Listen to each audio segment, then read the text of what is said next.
Later today, you have lunch planned with a friend, and your homework is already done. Do you get out of bed? Okay, now imagine this. Last night, you got home super late. You had gotten into another argument with your parent, your friend, your boss. You had said something that hurt them, and you haven't eaten since yesterday's breakfast.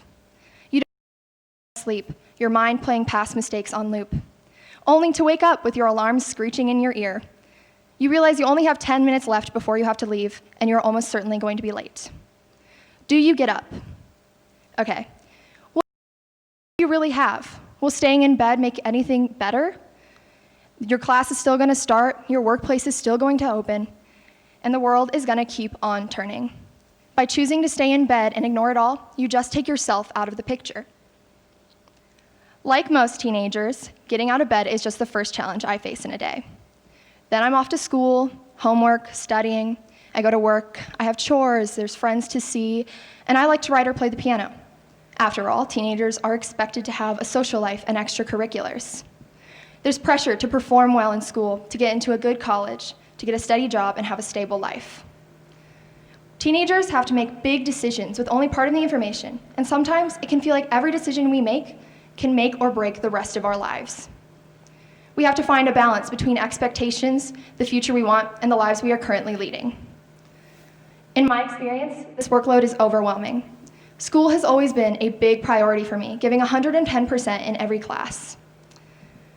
But in the end, school isn't everything, and as I near adulthood, I'm realizing that this work ethic has made me lose chances to discover and pursue my interests. So now, I do try to learn new things. I'm relearning the piano and learning how to juggle. And as I'm a very social person, I like to share the things I learn, the things I do, and my opinions. Sometimes people will scoff, feeling the need to weigh in with their judgment on how I spend my time. The consequences of all of this has left me anxious and a perfectionist who sometimes feels lost when she's looking towards the future. And I'm not the only one. So many teenagers feel the immense pressure to perform well in school or fail. So many teenagers feel the judgment that comes along with being a teenager, being inexperienced and a bit awkward. Nobody wants to be a disappointment. But after failing to meet expectations over and over again, sometimes we can start to believe it and stop caring. The Merriam-Webster defines apathy as 1, a lack of feeling, or 2, a lack of interest or concern. Lots of teens turn to apathy as a defense against the world. If we don't care about something, it can't hurt us. How do we justify doing poorly in school? We don't really care about our grades. The forests are on fire and there's nothing we can do about it? Doesn't matter to us. Did I say something that hurt somebody I care about? Psych, I don't care about anybody. The problem is, apathy takes so much more than it gives. It leaves you feeling empty. Life becomes gray, and there's no point in anything.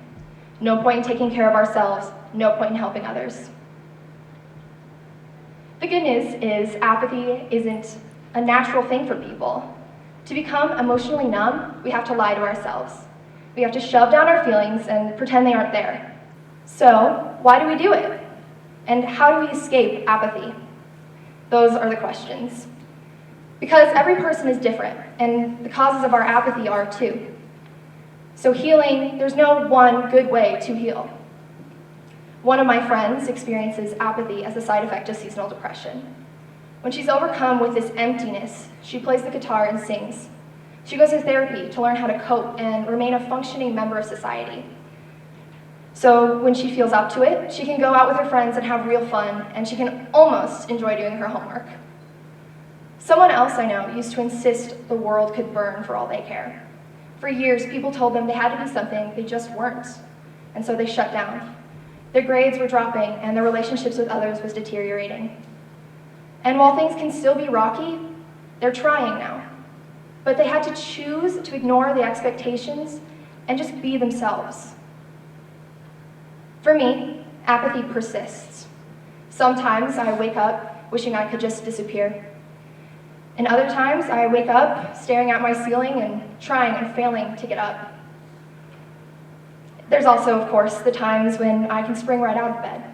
When I am overcome with apathy, I try not to bully myself too much and just let it happen, so that when I do get up, I can find the people and things that remind me that life is worth living. So, healing is different for everybody, and like I said before, there is no one good way to do it. But I have found that there are 3 important shifts in internal dialogue we can all make that can make it a little bit easier. First, saying, I am not trapped.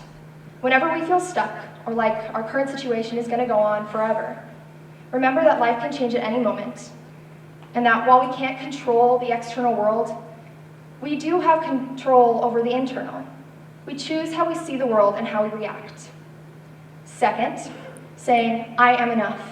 Because it's true, even when you fail, even when you don't meet other people's expectations, you are enough. Third, and finally, saying, my life matters. When you feel too small or too insignificant, and you forget the things you do and the things you say impact other people, please remember that every day you change the world just by being who you are. So teenagers can make a difference. We can change the world, and maybe not the whole world right away, but certainly our corner of it. Apathy will not protect us forever. Like a straw hut, it will fall down at the slightest breeze of trouble. And then it just becomes an obstacle in the way of becoming who we want to be.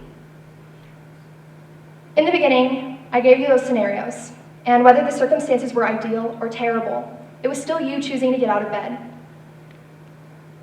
No matter what is happening, no matter what anybody says to you, they can't change who you are, and they can't make you stay in bed. Thank you.